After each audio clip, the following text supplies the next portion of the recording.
Fockers, and welcome to Bad Movie Beatdown. Today we've got a big old stuffed turkey to chow down on, Little Fockers. The second sequel in the Meet the Parents franchise, Little Fockers, had been in development ever since the second movie, Meet the Fockers, came out in 2004 and was a very big hit. By the time Little Fockers reached the screen 6 years later, it was a miracle anyone still cared about the series. The biggest problem, it seemed, was getting a script that everyone could settle on. Jay Roach, who directed the earlier two installments, went into a producing position and was replaced by Paul Weitz. And then, of course, there's Dustin Hoffman, who was allegedly unhappy with the script and decided not to appear in the film. And then decided he did several months later, causing his role to be entirely added in reshoots. When you hear reports of actors being added in last-minute reshoots, it comes as no surprise that Little Fockers is a disjointed piece of crap that stinks up the screen.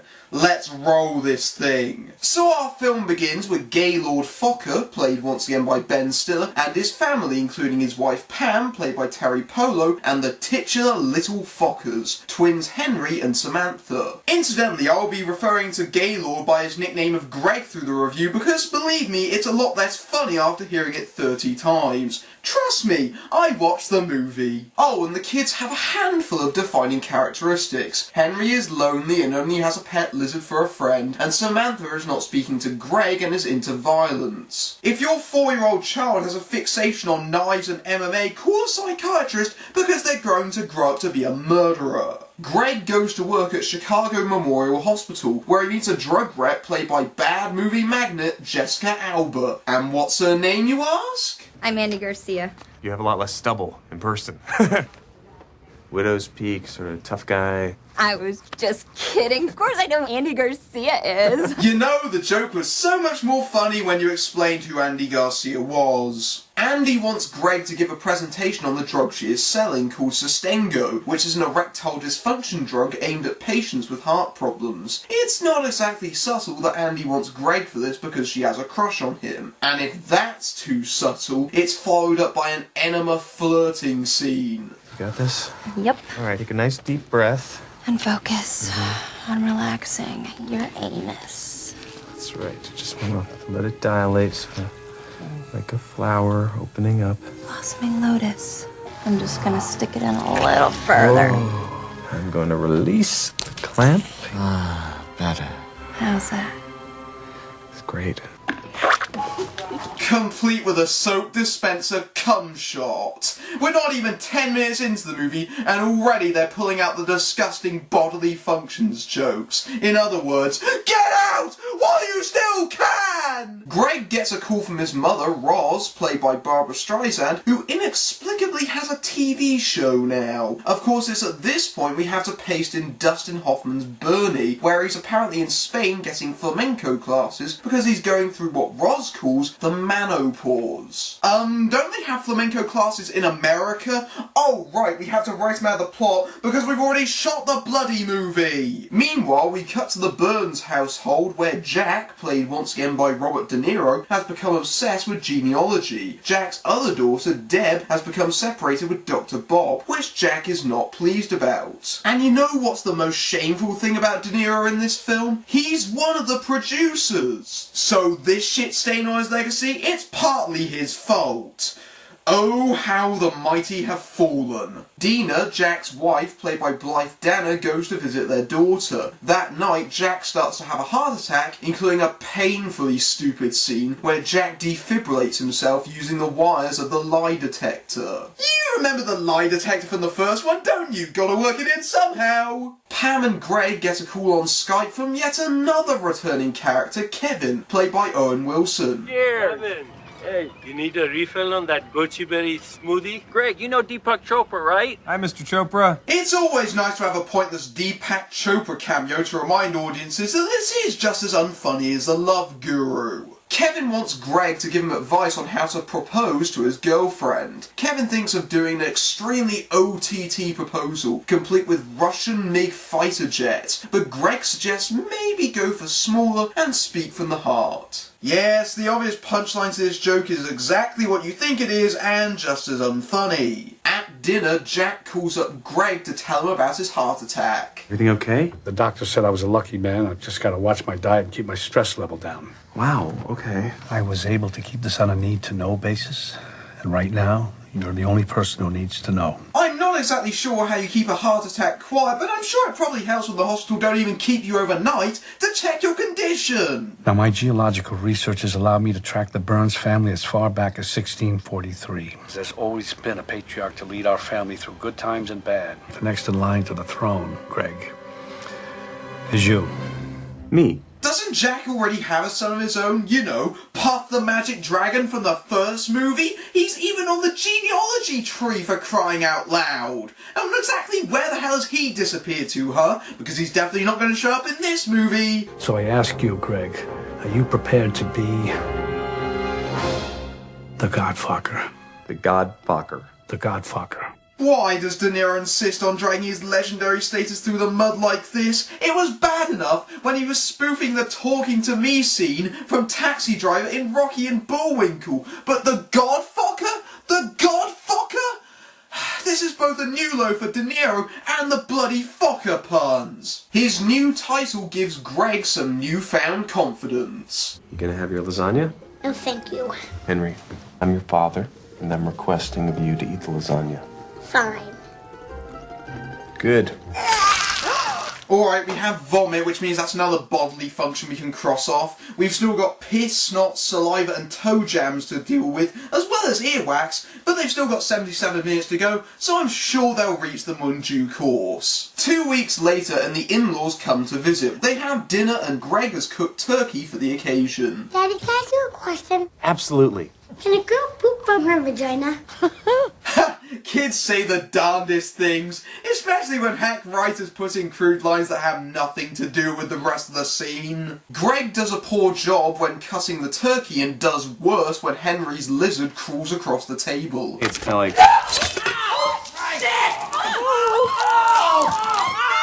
Funny, I actually forgot blood off my list, but then again it is quite dark and uncomfortable rather than funny. Still, it is quite humorous to see the bloodstains on Jack's sweater change. Kevin, who has just arrived in Chicago, stops by their place, and it turns out his engagement failed and she broke up with him, and everyone looks aghast when Kevin says it was Greg's idea. You know, because apparently Greg was responsible for Kevin being an idiot. And if their relationship was built entirely on big flashy gestures, their relationship probably wasn't going to last long anyways. The following day, Greg goes to the tour of the Early Human School, a Harvard-like private school for gifted children that shows just how far the series has turned into a farce. Pam has the flu, so Jack comes along. This is of course because the movie wants to set up this gag when they meet the director of the school, Prudence, played by Laura Dern. So, Jack and Greg, tell me what path you've chosen. I'm a nurse. Oh. He's being modest. He's actually the department manager of the medical surgical unit at Chicago Memorial, and I am a retired florist. You seem like a wonderful couple. Oh, no, we're not homosexual. Yeah, no. Oh, no. Gotta keep the humour lowest common denominator, so let's go with a gay joke. Still, thank heaven for small mercies, they didn't actually work in Greg's real name. But if I were gay, I would certainly be proud to choose a life partner like Gay Focker, and that's his actual name. Oh. I spoke too soon, didn't I? When in doubt, just assume they went for the obvious joke. Afterwards, they stop by Greg's house, which is where construction work is going on, led by Harvey Keitel. They're meant to build a pool, but they've got delayed, and Jack is convinced they're ripping Greg off. I'm 34 years in the trade. I gotta pump, dump, and hump to get that backyard whole again. You can pump, dump, and hump all you want. You're sandbagging this damn job, and you know it.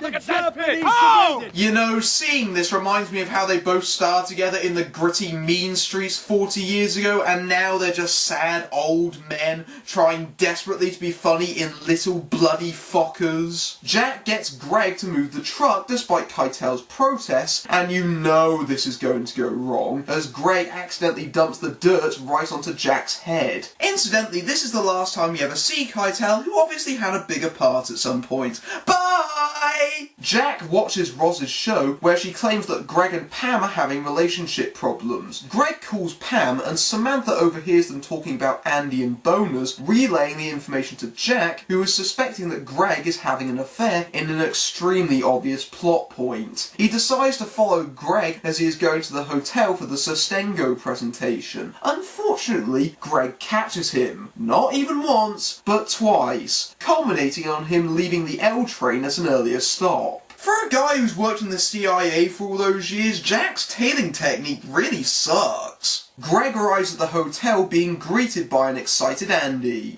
If you want to sell a drug like Sostengo, you have to make it personal. Do you know any sexually frustrated old dudes with a heart condition? Yes, movie, we get it. There's obviously going to be a scene where Jack takes the pills, and I, for one, cannot wait for that scene. In fact, the very next scene is Jack finding the pills and getting found by his wife, who wants to spice up their sex life, so he takes one. Greg kills it at the meeting, telling stories about Jack when Andy sees an ex and gets Greg to pretend he's her fiancé, even getting a photo taken of them. Okay, seriously, you think he'd tell us to back off just a little bit, because he is a married man? And speaking of adultery, Greg bumps into Dr. Bob at the bar, who tells him that Jack was putting him under pressure and even gave him a Godfather-like spiel too. I don't know, maybe Jack's just a big fan of Robert De Niro's performance in Godfather 2. Greg gets back and finds Jack confronting him about the pills, something which he didn't even need to do if Greg just straight up told him about it. And I don't know why he didn't. Don't walk away from me, Focker.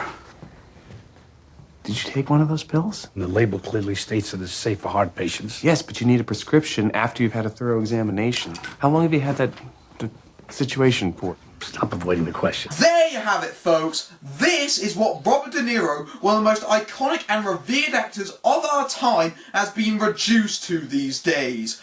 Boner gags. It's been 10 years of shit capped off by that one image. How long have you had it? Maybe about 5.5. Jack, you gotta get to an ER right now and get a shot of adrenaline to counteract that drug. There's no way I'm going to an ER room with this thing. Now you need to stick me, and you need to stick me now. Oh, no, don't do a close-up of it. The man has no shame anymore, and he's one of the producers, for crying out loud. Greg rushes to Eric Stoltz's house, carrying Jack in hand, and oh wait, wrong movie. So Greg is forced to administer a shot to end this horribly contrived scene, and the film blows the joke by having us see the kid about to walk into the bathroom, so it's not a surprise when he opens the door. Do you remember when the gags in Meet the Parents were actually funny because they were relatable? Yeah, somehow I doubt that many people have had to inject their father-in-law in the penis with a shot of adrenaline. What happened? Henry had a little nightmare, but Greg's got him settled down. No, Jack, I thought I heard you screaming too. No, you didn't. It was all Henry. Really? We're meant to believe they didn't all hear that and rush into the room at once, or at least wonder why the kid was screaming in the first place? Somehow, I doubt it would be this easy to explain. Don't think this incident has distracted me, Focker. I know you're up to something, and I'm watching you.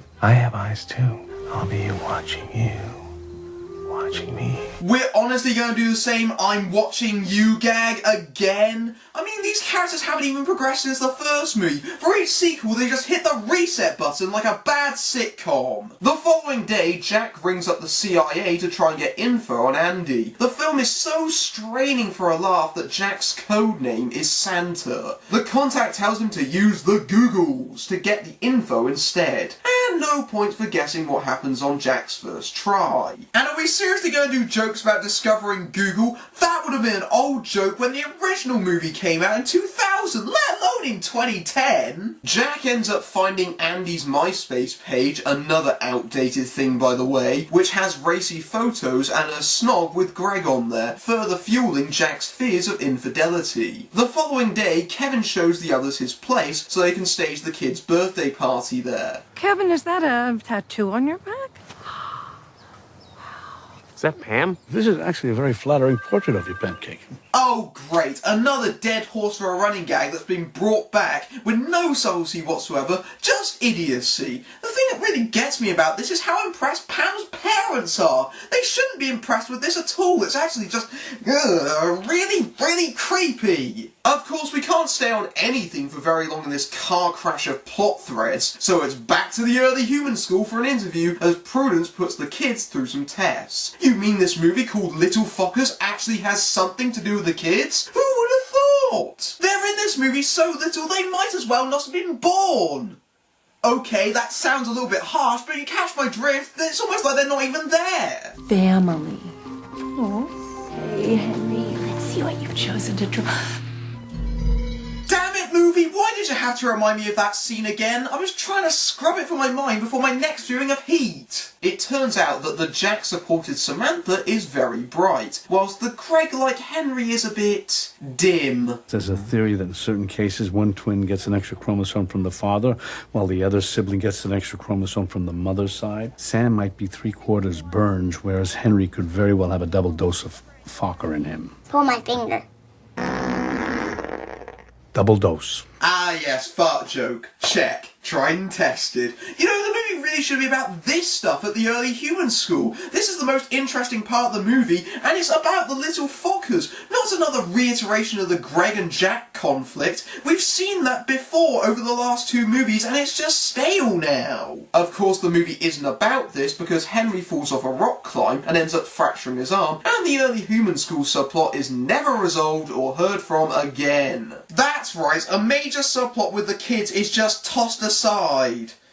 Bye, Laura Dern, and any hope of this movie being good just went with you. So they go to the hospital to get Henry's arm bandaged, and Greg is called aside to see Andy, and the more I see her, the more infuriating Jessica Alba's mugging gets. Whilst that's going on, Jack takes Pam aside and gets her to do some course correction with Kevin. Correct me if I'm wrong, but wasn't Jack trying to do this in the first movie? We're just full-on replicating plot beats from 2 movies ago. Kevin, Pam and Jack walk in on Greg and Andy, and after Andy leaves, an argument starts to erupt, where Greg decides he's had enough. Again. You're done. You know what? No, wait. You can't tell me I'm done because I already quit. I'm getting off the wheel. What wheel? The little hamster wheel that we're all running up to get a little taste of your little water. Yeah. Like a hamster. Thank you for clearing that up. What are you even doing here, Kevin? Why don't you get on your stupid monster yacht with your bubble butt Russian girlfriend and do jello shots off of Deepak Chopra's butt? Alright, Owen Wilson may be a bit pointless in this movie, but at least he's occasionally funny, as opposed to some people. On his way out, Greg drops the bombshell to Dina that Jack had a heart attack. Andy gets in the lift with Greg, who asks her to take him to his house. What the hell happened to the front of the house? Oh, that's right, I forgot. They deleted a scene of Greg crashing into the front of the house with the truck earlier, so now they've got a broken house that makes no sense. Later, Andy knocks by the house again, which doesn't really make much sense considering she took him there, and brings him some dinner. Of course she thinks this is the prime time to jump him and take some Sustengo. The guy just had a massive argument with his family that you caused, and he's talking about how much he loves his kids. I don't think he wants you to jump his bones right now. And of course, it's at this exact time that Jack, realising his behaviour, comes to take Greg home in a convenient Hollywood timing and thinks he's having his way with him, before slinking off again. I've just come to the realisation that out of the 2 movies Jessica Alba and Robert De Niro did in 2010 together, Machete is actually the better one. Andy steals Greg's phone as she runs into the garden and strips off. Right? Andy, no! That's not nice. You don't throw people's phones in pits. Andy, put the clothes back on. I hate you! Whoa! Oh.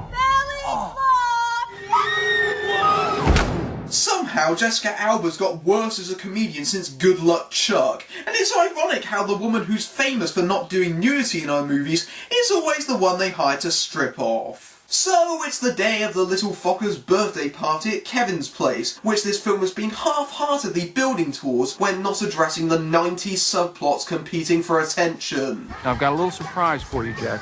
Oh, is that who I think it is? You better believe it. JC! It wouldn't be a Meet the Parents movie without that infernal cat. And how old is Mr. Jinx these days? I'm pretty sure this is just a cat they've spray painted this time. Back at the house, Dustin Hoffman's finally arrived for the rewrite, as Bernie goes there to find Greg in the garden, who has woke up after he and Andy were both knocked out. Luckily, Bernie is a very laid-back man and completely believes Greg not having an affair, and they both go to the birthday party. Dad. Yeah. You coming? Yeah, I just want to practice a stance I'm surprised your mother with.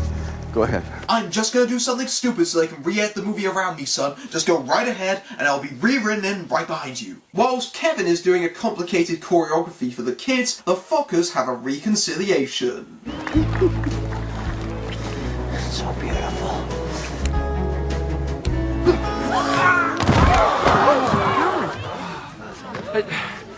I'm all right. You mean my ex is married with 2 kids now? Gosh, why does that surprise me so much? Greg goes to make amends with Jack, but he strikes him and forces Greg to strike back. We've had this date since the beginning, Greg. Let's dance. Come on, man. This is how obvious things have gotten by this point. What was merely overt animosity is now turned into full-on fisticuffs. The strokes are so broad it looks like a Picasso painting. There is actually quite a funny Jaws parody here, one of the few bits that actually works. But these 2 guys are wailing on each other and no one seems to care about it. Maybe they're just emulating the apathy of the audience. Is anyone gonna intervene? The extras are just stood there watching, completely passive. Meanwhile, Roz notices that Kevin is upset about something and goes to comfort him. Kevin, you are a lovely young man. I know you're going to find your way. Trust me, honey, because you have the strength of a lion and the soul of a poet. What? Why would he do this? It doesn't make sense for him to do this. Does he just have a thing for married women?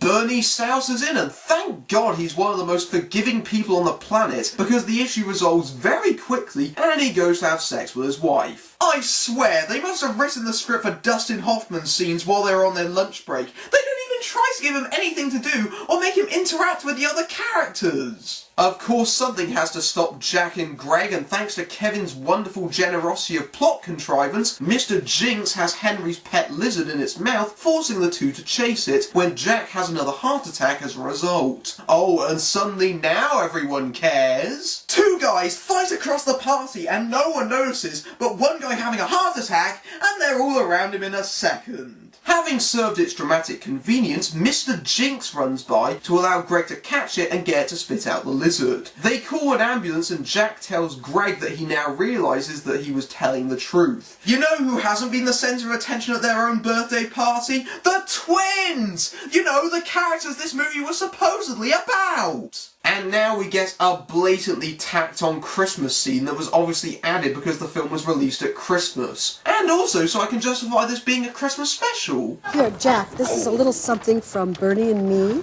What's this? That is your own personal yarmulke.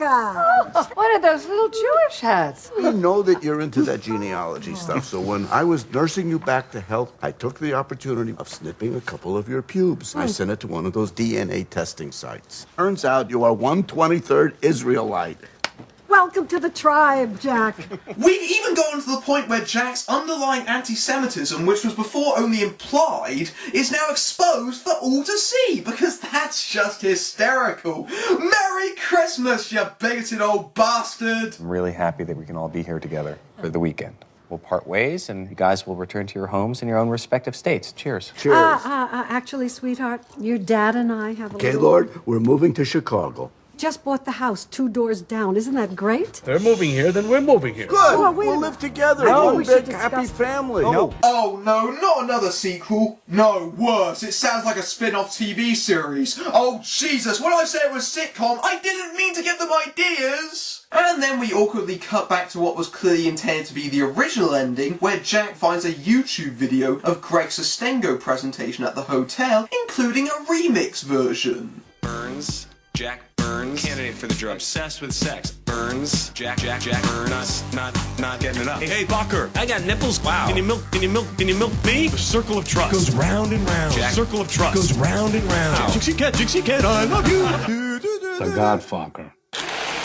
Yes, the credits are the funniest thing about the movie. And you know what the ironic thing is? You can find better remixes on YouTube anyway, and it's just basically references to the first movie.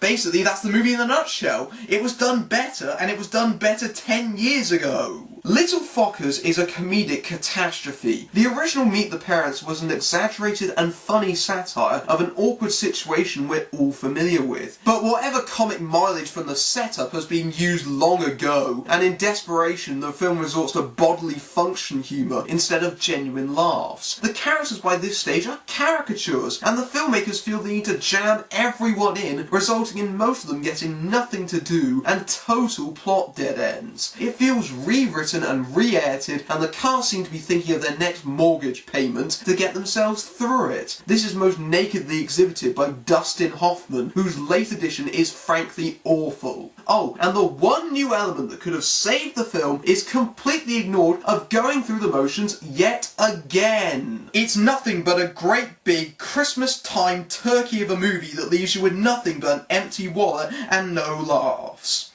I'm Matthew Buck, and I'm wishing you all a very safe and very Merry Christmas. Take care.